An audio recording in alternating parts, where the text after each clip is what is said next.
Salam sukacita, selamat datang di T180. Saudaraku yang dikasihi Tuhan, di dalam dunia yang kita hidupi saat-saat ini, dunia memiliki salah satu budaya yang sangat kuat sekali pengaruhnya. Budaya ini adalah budaya yang mengedepankan kekinian atau tren. Budaya tren, apa yang menjadi kekinian saat-saat ini. Budaya yang lain juga budaya yang mengedepankan popularitas. Karena itu, saudara yang dikasihi Tuhan, apa yang sedang disukai, apa yang sedang populer, itu yang paling banyak dicari orang. Itu yang paling bisa menarik banyak orang.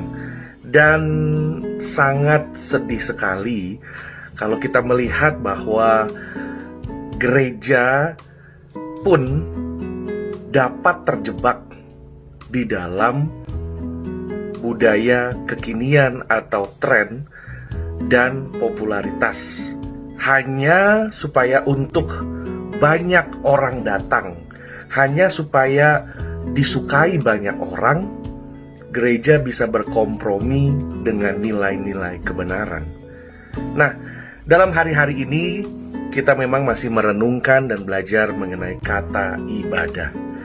Karena itu, saudara, saya mau mengajak saudara untuk membuka ayat firman Tuhan di dalam Yesaya pasal 1, Yesaya pasal 1 ayat 1 sampai yang ke-20. Demikian bunyi firman Tuhan. Dengarkanlah firman Tuhan, hai pemimpin-pemimpin manusia Sodom. Perhatikanlah pengajaran-pengajaran Allah kita, hai rakyat manusia Gomora. Untuk apa itu kerbaumu dan korbanmu yang banyak-banyak, firman Tuhan?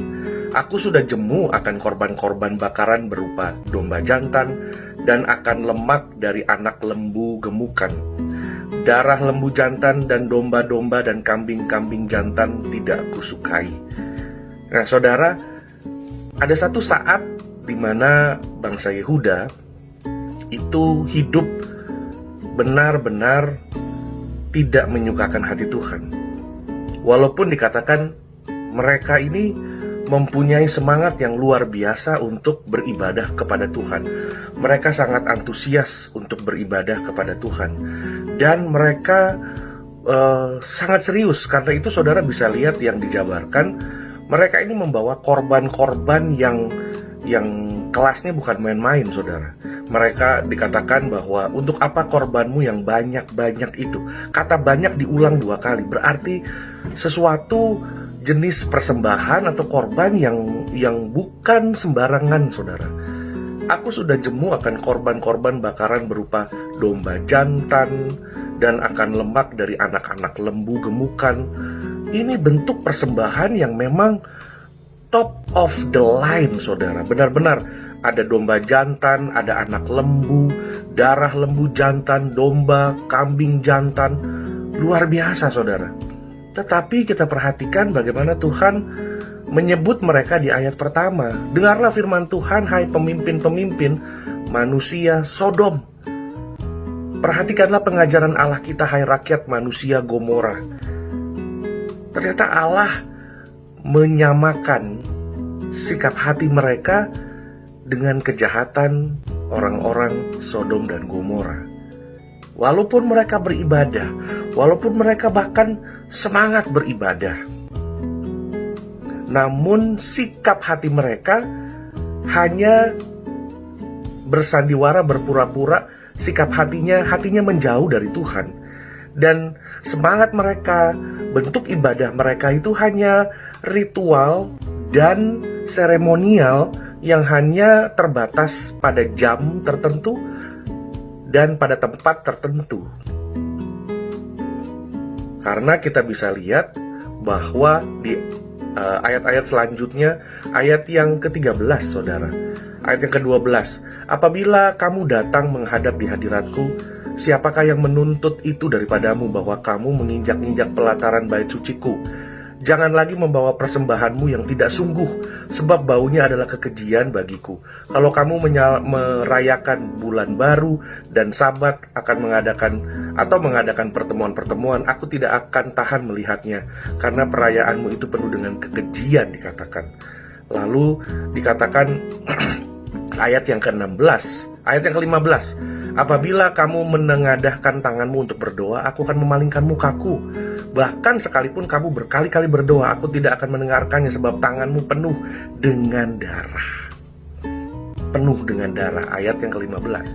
Dan ayat yang ke-16 dikatakan, basuhlah, bersihkanlah dirimu, jauhkanlah perbuatan-perbuatan yang jahat dari depan mataku, berhentilah berbuat jahat.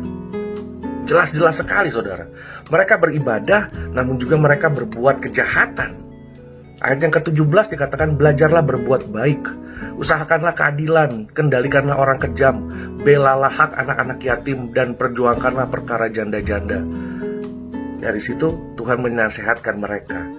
Karena itu, saudara, sekali lagi, pengertian ibadah bukan hanya sebatas pada saat kita pergi persekutuan atau pergi ke gereja, tetapi sesungguhnya bentuk hati kita.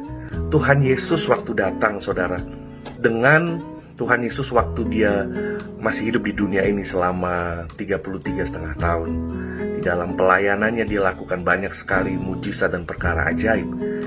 Tetapi sesungguhnya Tuhan tidak mencari fans, pengagum, bahkan pengikut.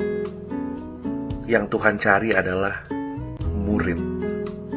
Karena itu perhatikan, saudara, kita hidup di tengah dunia yang mempunyai budaya, tren, apa yang sedang tren saat ini, yang mempunyai budaya popularitas.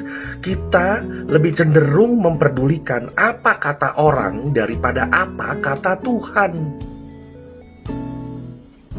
Dan hal yang seperti ini dengan mudah dapat menjebak kita, sehingga kita bisa berkompromi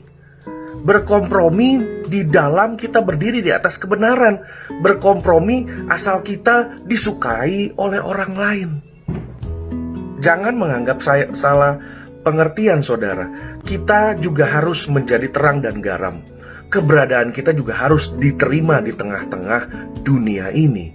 Namun ada batasan yang menjadi prinsip kita.